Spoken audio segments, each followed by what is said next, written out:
Whenever you're trying to resolve a conflict, this is how you start speaking. எப்பெல்லாம் நீங்கள் வந்து ஒரு பிரச்சனையை தீர்க்க விரும்புகிறீர்களோ நீங்க இப்படி தான் பேச வேண்டும். The first statement should not be, why you did like this. முதலாவது உங்களுடைய வாயில வருகிற வார்த்தைகள் வந்து நீ ஏன் இப்படி பண்ணாய் அப்படி வரக்கூடாது, அப்படி பேசக்கூடாது. You did like this, no. நீ எப்படி பண்ணாய் அப்படி பேசக்கூடாது. How can you do like this? நீ எப்படி அப்படி செய்யலாம் அப்படி பேசக்கூடாது. Your first statement should be, உங்களுடைய முதல் வார்த்தை வந்து I value this relationship.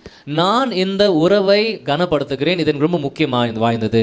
But this is affecting our relationship. ஆனால் இந்த ஒரு விஷயம் வந்து நம்முடைய உறவை பாதிக்கிறது. So can we fix this? இந்த விஷயத்தை நாம் சரிப்படுத்தலாமா?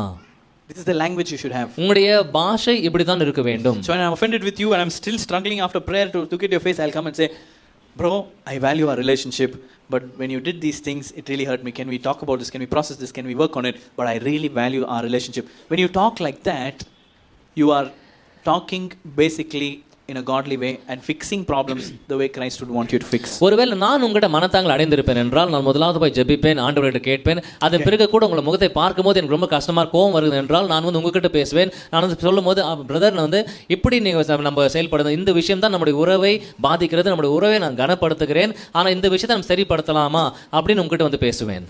So if you have a problem with me, என்னிடத்தில் உங்களுக்கு ஏதாவது பிரச்சனை இருக்கும் என்றால் by now you should have deal with it with God first. என்கிட்ட ஏதாவது உங்களுக்கு ஏதாவது பிரச்சனை இருக்கும் என்றால் முதலாவதாக ஆண்டவர்கிட்ட பேசுங்க, ஜெபிங்க. And then if you're still struggling, so how do you know if you're still struggling? When you look at my face, love and joy is not flowing. இப்படி நீங்க ஜெபித்து விட்ட பிறகு என்கிட்ட இன்னும் ஒன்று பிரச்சனை இருக்குது என்றால் எப்படி கண்டுபிடிப்பது? என்னுடைய முகத்தை பார்க்கும்போது அன்பும் சந்தோஷமும் வெளிப்படுவதில்லை.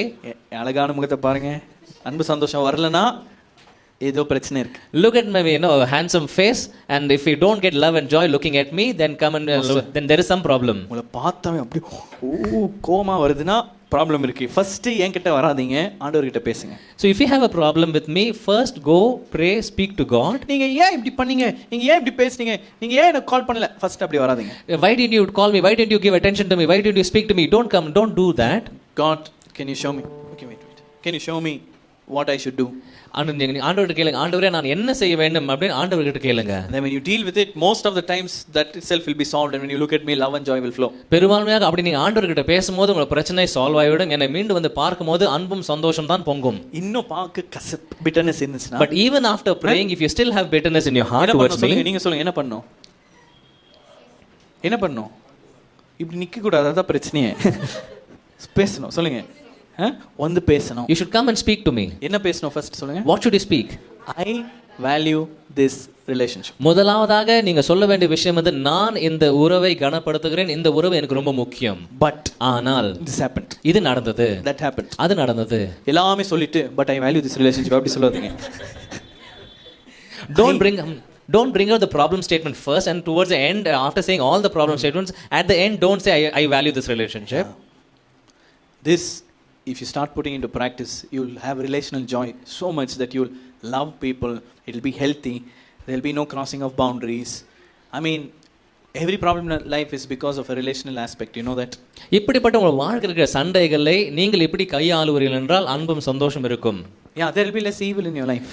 இப்படி நீங்கள் கையாளும் போது உங்களுடைய வாழ்க்கையில உங்களுடைய அந்த தீமையான காரியங்கள் இருக்காது. There will be less trouble in your life. உங்களுடைய வாழ்க்கையில பிரச்சனைகள் இருக்காது. There will be less devil in your life. இது பிசாசானவன் உங்கள் வாழ்க்கையில இருக்க மாட்டான். Twisted narratives won't flow. இப்படி திருப்பப்பட்ட காரியங்கள், திருப்பப்பட்ட கதைகள் உங்களுடைய வாழ்க்கையில இருக்காது. Don't prolong the problem. உங்களுடைய நண்பர் சொல்லுங்க, பிரச்சனையை நீடித்த நாட்களாக ரிசால்வ் பண்ணாம இருக்காதீங்க.